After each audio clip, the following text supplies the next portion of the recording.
Have you ever seen? You guys watch YouTube much? Workout Sometimes. videos. Like YouTube? What's YouTube? Have you ever heard of Hot Ones? No. No. Oh. So this guy, Sean, not Chris, right? We got this now. I botched his name on air. He's not watching our stuff. We are recording. Just watch. FYI. The one comment we ever get on a video is going to be, Right, which is my fine. name's Sean. He's from Chicago originally. Anyway, he has this podcast, or is it considered a podcast? I mean, no, it's a video series. Yeah. But he has guests on, and now he has like A-listers. Every episode is top-notch A-listers. But it would be like if you had a row of 10 chicken wings in front of you, and we had the same, and it starts out real mild and works its way to like just stupid hot. Yeah. But it's kind of interesting because he's on point, super prepared, lots of questions, and just watching them interact and answering the questions as it progressively gets hotter. Oh, that's funny. Is very interesting. Yeah. Oh, that would be really fun. And some guests obviously get through all 10 wings. Some are like, they get to the sixth one, they're like, I'm out. I'm done. I'm done. Yeah. It's very entertaining. if So you have I feel like we had potential to do something similar. If I would have known when I was at Total Wine, I could have prepared a little bit better. Like we could have had like a flight. a shot list in front of us. As we talked Yeah. about, and I think I said this to you and maybe Chris, but I'm glad somehow that just triggered a memory. Shocking. Shots. We're doing a series, right? And then we Yes. talked about we're gonna do Yes. a series. So collectively, let's think about what this one. Probably let's do a 4-part series, 1 a quarter. So I think this one will be like the intro. It's more about introducing you guys what you're doing and with the business with the Cancer Rehab Group, and then we'll plot out the 2nd, 3rd, and 4th. But this is the starting point for those, and that we'll now have to step it up and say, okay, so is it a wine tasting / Oh, there we go. Oh. Yeah. I how we think it go through it. should be. Yep. Just saying. Folks, I this think is I like Friday that too. afternoon, so Yeah. just bear with us. 4 o'clock. I think do we offer producer Chris anything to drink?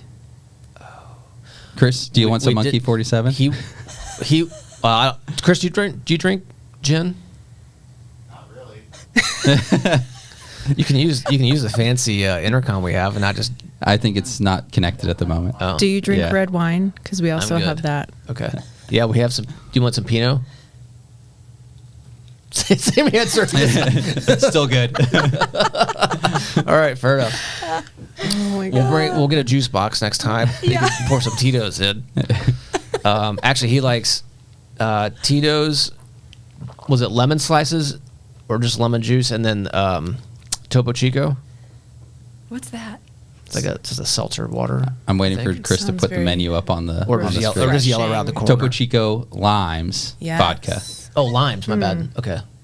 That's pretty solid. That's a Got good it. one. Yeah. Yeah. I think you misspelled Topo Chico, by the way. That's okay. Autocorrect, get it? The next one, it'll be a middle finger GIF. Yeah. Wait for it. Which is Just the, appropriate. just the middle finger. It'll only be like the 3rd one I've gotten today. It's cool. That's a low Uh-oh. count for you on a Is it? Friday. I know. And I've only sent out. Third? Well, I've sent out a couple. It's been a good day. Did you have a good day, Sarah? Yeah. I've had a great day. How was your? What's wrong?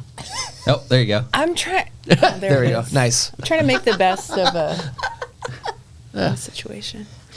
Topo Chico. Now, is that a hyphen, or is they just? Oh, yeah. Is it all one word or It's two cursive. Is words? that like a soda? Like a Have you ever had Sprite? You've never had Topo Chico? No. I haven't. It's. Oh, I think okay. it's Mexican. We'll have to take Like a a note for the Mexican next Sprite? one. We'll bring some. We'll make Chris's favorite drink for. I think the next that's one. a good idea. That's a great Yeah. idea. Each Yeah. person could pick the There you go. cocktail. Yeah. There we There you go. go. I like it. I like Except it. what we No gin. Except no gin. It's fine. Got it. what we That's brought, fine. you guys didn't like Yeah, today. we'll have to get organized. That's for okay. Next time. Yeah, it's okay. Well- we'll share notes after this one to make Yeah. sure that we're on the Yep, same yep, page yep. going forward. It'll be perfect. Deal. Awesome. Get beverage preferences. Yep. What is everyone? So we know Chris's favorite. What is wine. this podcast about again? It's cold open. This is the drunk open. Okay, Good transition. I just watched a video on a white, like a Christmas Claw? margarita. Oh, okay. Like a white margarita. So it's tequila, coconut milk, coconut water, lime juice, something orangey, some kind of orange liqueur, and that's it. And then you shake it up, and it looked delicious. And then he had like the little cranberries and the. You got me at Okay. milk. I'm It's out. coconut milk. Coconut milk. No Okay, no coconut we'll milk? leave the coconut now. Okay, so I love a margarita, like Margarita. a good, not overly sweet Yeah. margarita. so have you ever done ranch water before? No. Just kind of similar to a margarita. You just don't add in like this sour sauce or Is your mic whatever on? it is. I don't know if it is. There or you not. go. Is it better now? Yeah, Do I need to that talk was closer? So you just it's like something like carbonated water, Topo Chico, or something along those lines. Tequila, and then just fresh squeezed lime, Oh, and that no sounds like good. sweet and sour or Oh, any that of the does other sound yeah, stuff like that. Like I don't like the real sugary stuff, so Yeah. just like light and refreshing. Yep. Yeah. Yep. It's my jam. Ranch water. You should try Okay. that one out. Well, What's while you yours? guys are drinking the tequila-based drinks, I'll just consume the chips and salsa. We just won't open it queso. near you. That's fine. It sounds amazing. That Like, does that sounds sound- like a great time. So, okay, then. There are so many things we can make happen. There's La Hacienda right Oh, I across, know, I right, saw right that. next door. Yeah. It's true. Yeah. That's an option. But- I'm a Chewy's fan, which unfortunately there's not that many around Indy, but there's one in Noblesville. There's one in off Michigan Road. Yeah. I was gonna Yes, finish correct. on Yep. that. The salsa is phenomenal. They have a ranch with like blended jalapeno in it. Pretty solid. Yeah. Anyway, sorry. It does sound good. You're up. What's your go-to? Dirty martini. Okay. Shaken, Very stirred. sophisticated. Dirty martini, shaken, blue cheese olives. Okay. Yeah. Now we're talking. Wow. Yep. I feel Yep. like I'm talking to my dad. That's my dad's go-to. I mean, it's not a negative. I'm like, She's an old soul. That's what my dad likes. Like, well, okay, sweet. She's I'm a not classy a big martini guy. I don't know lady. what it is about. No. I'm not sure what it is about them, but I'll drink olive oil, but I don't like olives. I'm like one of those guys who, or one of those people who You they like drink ketchup. olive oil? I would. I like Yeah. olive oil, like especially on Okay. bread or whatever. Oh, sure. And Yeah. cooking, but I don't like olives. It's like my wife will eat ketchup. She doesn't like tomatoes. I'm like, what the fuck's wrong with you? The texture thing. Yeah. And yours? Anyway, Yeah. What's your go-to? drink Yeah. gin and tonic, or beer or wine, or seltzer. But not Seltzer. Pinot. Some. Oh, just not our. Well, I haven't. Have you heard of Opus One? There's a That's not a He's a oh, Pinot whatever it is. snob. I know nothing No, I'm about not. wine, I so just I don't typically. I'm I more was just- heavier dry wine, like more of a cab. Oh, sure, yeah. Brunello. I was whatever. encouraged to buy an Opus One by Bordeaux. him. So Bordeaux's. Yeah. Well. Yeah. I haven't okay. said no Now that yet. we're actually getting back to where We're- this is supposed to go, an evening with heroes, which is our big annual gala, we're going to do a wine wall. a wine wall. A wine wall. Yep. Yep. And so let's say there's, I don't know, 25 bottles of wine, minimum value of probably 50 to 150 bucks. And you basically buy almost like a raffle ticket to have a chance to, and whoever's that's name is fun. pulled gets the whole wall. Yep. The whole wall. The whole Yeah. wall. So if there's 20, what was it? I say 25 I bottles think, or it's 50 20, I think bottles, we're going for whatever it 25. is. Yeah, 25 bottles. $50 minimum bottle. Yeah. Let's say it's $100 a ticket. You buy one ticket, name goes in the thing, you pull it out, you get all 25 bottles. Oh my God. Yeah. We need to enter. Yep. Yeah. Yeah, it'll Yeah. be fun. Well, you guys will be there. You guys will be there. Yeah. It's gonna be a good time. Are where you was I going guys with are that? attending an I evening? said I was going to buy a table. Yeah. I just realized actually, that you know what? I think you did. need to now pay you say for that. it. If you had, Wow. I have the Stripe machine over here somewhere. I Yep. can. Well, I'll get my wallet out. regardless, Yeah. Dana was like, well, so I need some recommendations for what wine I should get. I'm like, I'm not a wine there person, you go. so I- So I Oh. immediately emailed him like, Yeah. multiple options. Yeah, there was one more zero on that 50 than I was expecting. But it would I don't know how that happened. be very enticing for someone to buy that $100 ticket at that point, though. Yes. Well, yeah. Anyway, Yeah.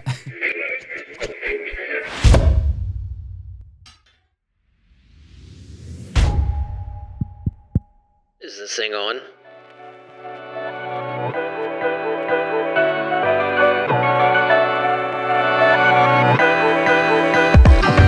Hey guys, welcome back to another episode of the Summits Podcast. Thank all you guys for joining us from wherever you get your podcasts, or if you're joining us on the Heroes Foundation YouTube channel. Thank you for tuning in. Sit back, grab yourself your favorite cocktail. This is going to be a fun one. As it goes on, it could get more fun. We'll see what happens. All right, two special guests today, not just one, but two. Miss Kaitlin Pennington and Sarah Blount. Sarah, Kaitlin, welcome to the Summits Podcast. Thank you. Thank you for having us. Yes, You're Thanks for welcome. being for here. having us. You guys look so excited to be here. We are. Come on. We just didn't know we'd be on camera. Well, that's okay. We like to hide happens. that from people. Yeah. But Yeah. you're letting us, Hey, whatever it takes. partake, so it's fair. Whatever Correct. it takes. Yep. We're just having a conversation. It's just four people at a table having a conversation. Yeah. It's great. All right, well, let's kick things off. And why don't you guys do a little background intro on yourselves for our listeners and viewers? Sarah, you want to go first? I would love to. There's a Thank quick you. deflection there. Thank you. My name is Sarah Blount. I am a physical therapist. I have been a PT for 15 years, specializing in oncology care for the last decade. Most of that was spent at Community MD Anderson Cancer Center here in Indianapolis. And then recently, I transitioned to Cancer Rehab Group, where I am working with my professional partner in crime to provide oncology rehabilitation in the private practice setting. Where'd you grow up, Sarah? Mostly here in Indy. Mostly Yeah. here, north side of Indy or Yeah, whereabouts? the Geist area. Okay. Where'd you go to high school? So I went to Lawrence Central. LC. Yeah, Okay. LC Bears. Yep. My kids are going to go to LN, so that's a little bit of a Right. Competition. conflict. Yeah. Working through that. And then I went to Hanover College. Yep. And then the University of Dayton for PT school. Okay. So A bear and a flyer. What's Hanover's mascot? Panther. Panther? Bear, Okay. panther, and flyer. Yeah. So do you, I know that there's an employee of mine that is working with you all. Did you know Jason before he worked with you or anything like that? Well, I must have crossed paths. So we went to high school and college Yeah, that's what- together, that's- which yeah, is exactly. wild. Yeah, I'm sorry.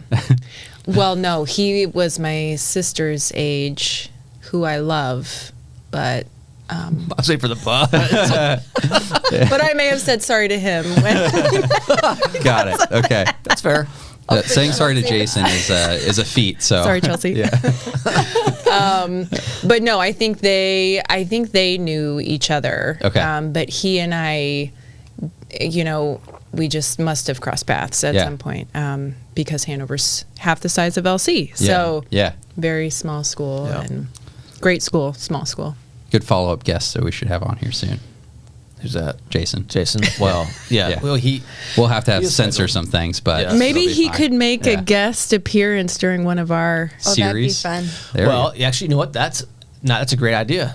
Yeah. Note that mentally. Yep. I'll write it down. Yep. But we had talked to him about being on here, and I think part of his answer, if I remember correctly, was give me a little bit of time. And I think what you guys are doing with him will help Yep. with Yeah. this. Yeah. Yep. Yep. All right. Okay. Yeah. Love that. Awesome. Awesome. Great idea. Thank you. All right, Kaitlin, you're up. I'm Kaitlin. Kaitlin Pennington. I'm a speech pathologist, and I've been practicing for the last 12 years. And the last 10 of those 12 years, I've been focusing in head and neck cancer. I was at Community MD Anderson for a majority of that time as well, where Okay. I met Sarah, Okay. my professional partner in crime. I resigned in May to start practicing on this side and explore what we could do for patients outside of an organization and looking into more non-traditional models of patient care Mhm. and trying to see how we could fill in those gaps. Nice. I think I asked you this the other day when we first chatted. Where did you grow up? Munster. Munster. That's right. Munster, Indiana. yeah. Region. Yep, region. And then you went where again for undergrad? Sorry. Not sorry. Purdue. That's fine. I mean, you guys Thank have you. that I'm not sorry connection. at It's all. cool. Yep. Purdue. You shouldn't be sorry. Yeah. It's fine. I'm a Boilermaker. Graduate school and undergrad. We all Nice. have our 6 handicaps. years. It's cool. Yep. It's the I mean, it's best good school. education I could have ever had. There you go. Wouldn't be here today without it. There you have it, folks. Did you watch their basketball game last night? No, I didn't. Oh, I'm sorry. it's okay. Yeah. Are you They going won. to the Oak and Bucket game? No. I don't know. This may or may not. This probably is going to come out after the fact. So, yeah. Well, hopefully the Hoosiers will be 12-0 when this comes out. We'll see. I don't know. It would be shocking if it was otherwise. This is the first time I can actually talk crap about IU football because it's been decades since I've been able to do that. So I'll take me one chance. Yeah. I mean, you should take it. All right. Getting back to in. where Yep. Got it. Let's go. Chris, you can edit that part out if you'd like, or not. No, It's fine. It's fine. When so I was going to ask. So one thing, when you said you resigned in May, when you resigned, did you have a plan, or did you just say, "I'm going to just figure this out"? Great question. Yeah. I'm going to go with you had such a detailed plan. That was why I you did not. Oh, okay. I did Would've not. lost that bet. That's not true. She had already started a whole business when she resigned. I just didn't think it would be oncology focused. Okay. Which was silly of me to think that, because that's my passion and that's what I've been doing and love doing for the last decade. But I thought, why not recreate a model of care similar to what we had at MD Anderson Cancer Center for community, and offer a comprehensive multidisciplinary model that really addresses the whole person, which is a great way to receive care, really, in a lot of other aspects, too. It doesn't have to be cancer, so that's how I went about it. And then it wasn't long before I had some patients reaching out, and somebody that I had worked with for a while reached out and said help was needed in Las Vegas, and would I go travel there to help some people? And I said yes. So She got sucked back in. I got sucked back in. But it's great. This is where I'm meant to be. And I just needed a minute to recollect my thoughts and figure out what Chapter 2 was going to look like. But that's why Restorative Health and Wellness exists. That was my first endeavor before I even resigned, actually. Okay. So I opened the practice. I had just hired some physical therapists and speech pathologists, and had a wellness aspect with yoga, mental health, the dietitian, and our medical director is the former chief wellness officer for community, or was, and he's our medical director now. So we were just trying to think of some creative ways to provide care outside the box in a comprehensive way, and then this kind of landed itself, and here we are. Yeah, as fellow entrepreneurs, did you ever envision yourself doing this? No. Okay. My mom I know has a lot of asked people say me. No. My mom has asked me since I was probably in high school. She's like, what do you want to be? Hairdresser. Okay, great. You're going to own your own hair salon. Nah, no. So then when I said I was going to be a speech pathologist, great. You're going to own a private practice. No. So for the last decade, she's been asking me when I was going to do this, and she finally stopped asking because she realized I would probably retire in the position I was in. Yeah. And then I came to her one day and said, Mom, I think I'm going to open private practice. And she said, you have to be kidding me. She's like, yes. But I'm here for it. Yeah. Right. Yeah, I would say a lot of the people around me had been encouraging me to do it for a long time, like my close friends. But we had a great setup and didn't feel the need to leave until we did. Yeah. Right, yeah. Until we kind of got to a point where I think, we had grown as much as we could, and then we're ready for a new chapter. Yeah, I think when I spoke with you guys the other week, you came in after the fact, but what was the trigger for you? I guess what was the trigger for you to finally say, okay, I'm ready to, I'm in? I would say, I don't know how to describe this, but I have this, I think it's like part of my biological clock where like every 5 years, like literally every 5 years, I need to add something different to my skill set. I need to make a change, career rise in like whether it's expanding my patient population in some way, picking up a new skill set, doing something. And 2024 would have been that 5-year mark, and there was nowhere for me to go. Okay. where I was at. Sure. And that was really hard. It just started feeling like I wasn't in the right place anymore.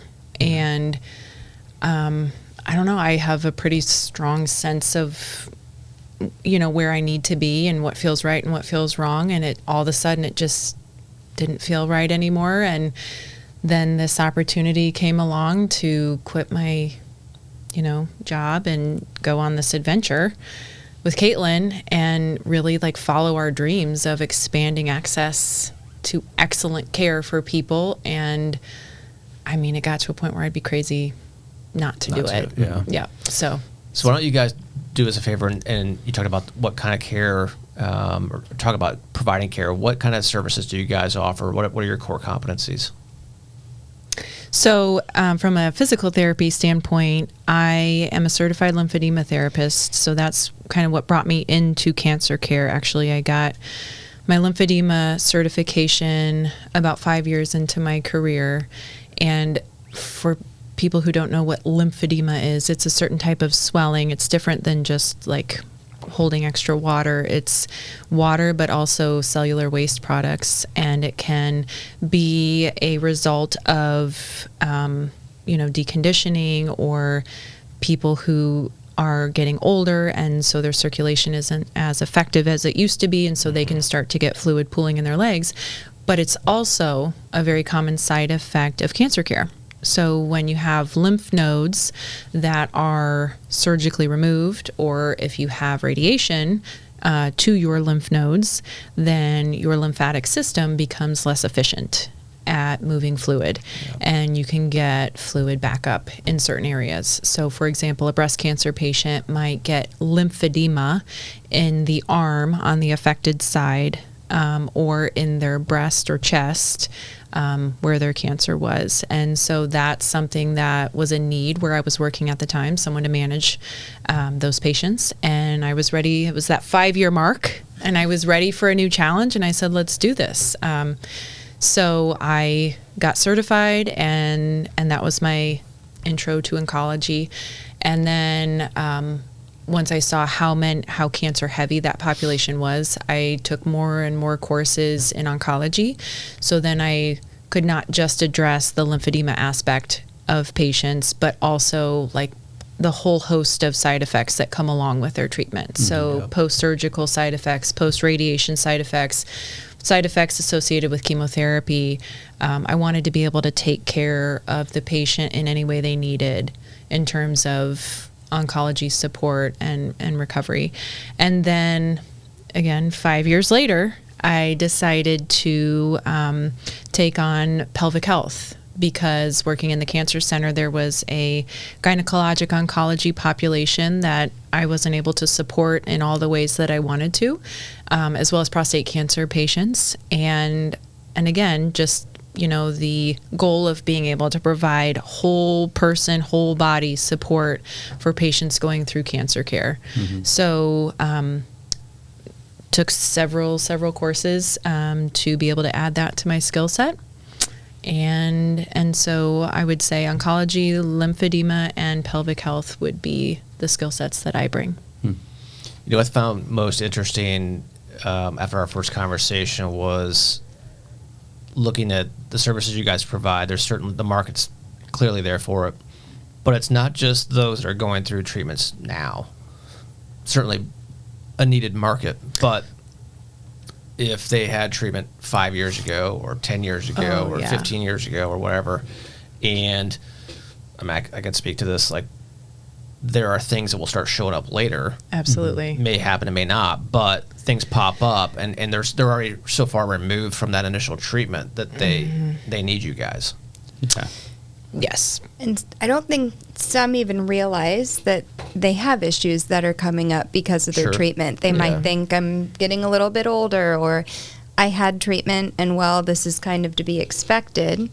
And they don't know that there's help out there that can specifically address what changes are coming on. So part of it, I would add to your realm, would be education that you can provide. Sure, yeah. Educating them on what to watch for long term, Yes, in terms of potential long term side effects and management. Awareness, advocacy. Awareness, yeah. Over the years, what has been the split of patients that sought care with you immediately after their treatment had finished versus how many people came back years later to have assistance with things? I mean, it's hard to really quantify that. I would say, unfortunately, the vast majority of the time, we're still working in a triage-based model of care where we are reactive versus proactive in terms of being able to address these things with people. And that's because of a variety of different issues in the current healthcare system. But I can't tell you how many people I've had who told me, I wish I would have known you sooner. Yeah. I mean, that overwhelmingly has been the case. Why didn't anyone tell me about this? Why didn't anyone send me to you last year or years ago? Why? Yep. And I, can just tell them that we're, I guess relatively kind of a new subspecialty, but not really. But we're very much continuing to push for education and advocacy amongst providers, physicians, APPs, on how to best utilize supportive care services for their patients. Yeah, 100%. So, do you want to talk about your specialties, your skill set? I was thinking about that. Great. Be glad to. Please share. So this brings me back to when I met my husband's family for the first time. We've been married 10 years this year. And I sat down, and I'm sitting next to his sister, who's an attorney, and his other sister, who was pretty young still at that time, and then his parents across from me. Actually, he was next to me, and his attorney sister was across from me. And they're all looking dead in my eyes. And his sister goes, so Kaitlin, what are you passionate about? What do you like to do as a speech pathologist? And I said, swallowing. Oh. I love swallowing. So my realm is... I'm so glad that you and shared that was my husband right now. And so we got in the car, and he goes, Did you really realize? just say that? And his sister never blinked. I don't know what you mean. Yeah, exactly. Nobody blinked. That's probably how my husband sat there. I'm writing that down. Really glad that you chose to share that right now. Thank you. I had to break the ice. So I will say, so all kidding that's aside, it. our viewership and ratings just went up. Yeah. Anyway. So are you including swallowing in your skill No. set? Let me make that clear. No, but I'll help you swallow. Wow. Okay. Oh, all right. I didn't mean that. Yes, you did. Stop it. The algorithm You get is it. going nuts right It's now. okay. We're past the first 10 minutes that Chris says we have to be My past mom for was wanting for to it to not listen be to there. this. Great. I We're need talking you to about- clean Yeah. it up. So- Healthcare. Healthcare. Yeah, exactly. So Healthcare. that's how my Yep. journey started. And Yep. I really am passionate about swallowing. I mean it from the bottom of my heart. God bless her. Still going. Yes, that came up at my wedding by the best man in front of, As you should. Everybody all else. these Yep. people. Yeah. Yep. Thank you. Anyway, I have really enjoyed learning various aspects of people that are going through specifically head and neck cancer. What aspects of care they need to maximize their quality of life. Because when cancer affects any part of the body, it takes a toll, right? I mean, you hear the word and your mind is immediately affected in most cases. Yeah. And when it comes to head and neck cancer, you're talking about someone's ability to communicate and eat and drink and talk, right? And so it takes more than just the mindset to get over this diagnosis. And I realized off the bat that what I thought I had really good training in at one of the top speech pathology graduate programs in the nation, I didn't have all of the aspects that it took to manage everything in this patient's care. And so I started studying what was under my umbrella and what wasn't. Yeah. And that's where Sarah and I really started to collaborate closely, because I would ask her who she was seeing, and I would ask her to see a patient with me, and we would start going back and forth on how to divide and conquer this patient's complexities. Yeah. And with head and neck cancer, the research shows that if you have prophylactic pre-treatment intervention, the prognosis long-term is much better to Yeah. be able to sustain, especially your swallow function, Yep. ability to eat and drink. Yeah. Yeah. So as I started in my career, I started adding additional courses and trainings and certifications, everything from certain swallowing protocols like the McNeil dysphagia swallowing program, which is a boot camp at MD Anderson type program, to manual therapy, and then learning more about lymphedema and how to educate patients about it, even when they didn't have lymphedema, because from the start, I realized one thing: patients are overwhelmed with appointments. And when I went to our radiation oncologist about starting a program for head and neck cancer patients and asking him to send the patients, he said, "Kaitlin, I am tired of tracking patients down and telling them to go to speech therapy." He said, "I'll send you the patients, but that's about it." Yeah. It's on you at that point. I said, "Great, Yeah. send them." So I called every single patient once I realized that the patients weren't coming to their appointments. And the reason was they didn't know why. They have all these appointments that they have to do. Why in the world would they go to therapy when they're not having any trouble yet, most of the time? So I started calling every patient to schedule them myself.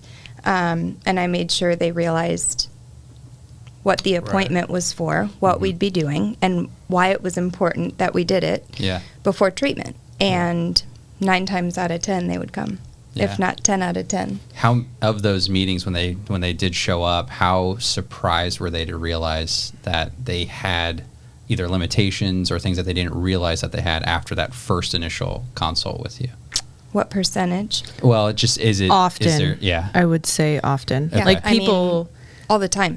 Don't realize how different it is. people after. acclimate. Yeah, I mean they will compensate and acclimate to these, new levels of function quickly, and then when we help show them how good things could and should be, then they understand, kind of the disparities that are existing in their current state, and see kind of hope then for where we can get them Got it. together. Yeah. But back to the original question of what your specialties are, about how you help people open their mouth after head and neck cancer. Also, she takes care of laryngectomy patients and started a whole laryngectomy support group. Like, she literally works in people's holes in their necks and changes out voice prostheses and all kinds of stuff. I mean, it's wild work. Wow. Yeah. And helps people swallow again and not need a feeding tube, and does really, really great, important work. Yeah. Yeah. Yeah, so trismus or difficulties with the jaw. Okay. Like some of our head and neck patients after radiation and surgery, like they literally can't open their mouth. Oh, really? Which is wild and dangerous. Yeah. Very dangerous. If you can't open your mouth at all. So yeah, she specializes in that. Yeah. So it's really, really important work that she does. The population of patients going to community with head and neck cancer that were going to speech therapy or not increased by 7,000% when I was there. And it's because I made sure that every single patient that was discussed on tumor board, that was seen in radiation oncology, and that went through our clinic with our surgeon was sent for a consultation before any treatment started. And they knew what their risks were, and they knew anything that they could do to prevent decline. Wow.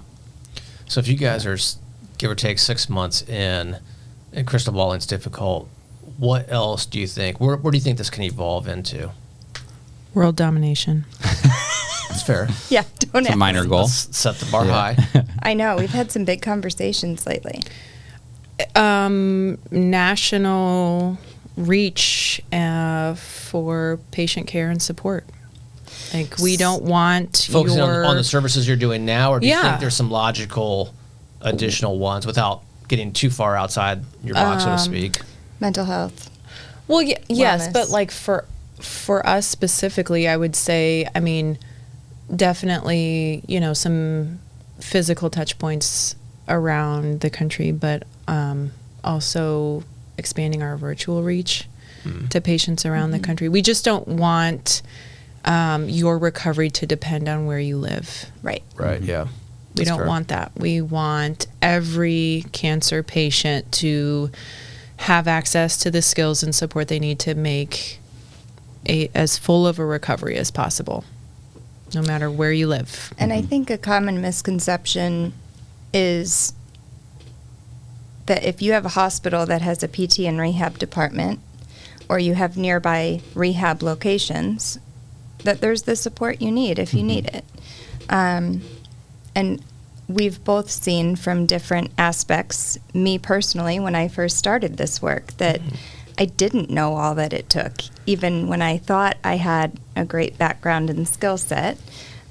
This is not a training that everybody just has coming out of school as a speech pathologist or a physical therapist. Cancer rehab is a subspecialty that takes further education, dedication, mentorship, experience. Yes. And we've experienced it ourselves. We've seen the implications when you don't have that to speak to the value of it. And so our hope is that we can raise awareness to the fact that we need to separate the existence of rehab facilities and cancer rehab, which should be a must. It should Yes, it should be part of the treatment team plan Yeah. when you are undergoing treatment. Yeah. It should be a necessity, not a luxury. Go. Agreed. All right. What else do we not know about you guys? Pretty much everything now. I mean, I think I regret that.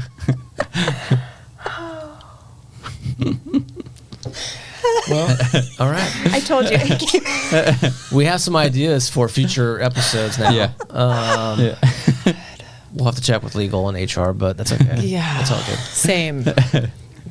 We'll have to get an HR person. No. Sorry. Let it be. It's better. Well, maybe not to. I don't know. What do you All right. not know about us? We really value quality care, accessible care, They may know that part. but also work-life balance, clearly. We support women in the workplace. Yes. I think both of us have unfortunately experienced challenges, professional challenges associated with trying to be a working woman, mom in the workplace. And it's really hard sometimes when you're trying to raise your children, have children, raise children, and also be a leader in your field. And so we want to support women and work-life balance and working moms. Yep. Yeah. I think that, we have the potential to put together, we have an incredible team, and multiple members of our team are moms who struggled with, walking that line of you can't miss more than, 5 or 6 days a year, but also have kids and raise kids and take care of them when they're sick, but also don't ever miss work or get sick yourself. Right. Yeah.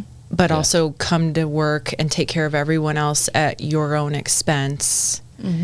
And, it's tough. And so I think something that we feel passionate about is supporting women in the workplace. And I'll add to that it was part of me opening Restorative Health and Wellness because I wanted to set a new standard for especially the ancillary service care. When you're not a physician or an APP, you're just a therapist, but you have high demands when it comes to direct care, direct patient care, but there can be a balance, and you shouldn't be punished for having children or a life outside of work. And so part of me opening Restorative Health and Wellness was truly to show people that there can be a balance, and you can have that and achieve that, and you can have autonomy too. And that's what I really am very passionate about in instilling in my employees, is that you work hard and you see the benefits. Your patients know you establish really good rapport with them, and they understand when things happen. Things happen, and when you hire good people, and you have good people on your side that have like-minded values at the end of the day, and you're all in it for the same reasons. Yeah. You can achieve that. We don't want our employees to worry about losing their job if they get sick or if their child gets sick. Yeah. I mean, just really simple stuff. Fair enough. Yeah. So. Yeah. Well, kudos to you guys for taking the leap. A lot of people are not. They have the idea, they have the vision, but they're too afraid to do so. I mean, we see it all the time. Yeah. So kudos to you guys for doing that. We wish you much success. Thank you so you much. are filling a much needed void. Yep. Not just from personal experience, but I think the sky's the limit for you guys. And I like the fact that you have a vision. You're like, we just don't want to come out here and do this just on the north side of Indianapolis, and whatever happens. Like you have a vision, which we have plans. is key. I like it. So we look forward to talking about that in future episodes, guys. This is going to be a multi episode series, Multi-part if you will. Yeah. Should get interesting. This first one started off with a bang. Right? Yeah. We will make sure we do all future tapings of this on Friday afternoons. Yep. And Mandatory. I don't know whether to say you're welcome or I'm sorry. I don't know. That'll be for legal to decide later. Yeah. All right. Great. Well, thank you guys for tuning into this episode of the Summits Podcast. We appreciate you guys taking the time out of your day to take a listen, laugh at us as well. We appreciate it. And don't forget, all this is the name of BeatCancer.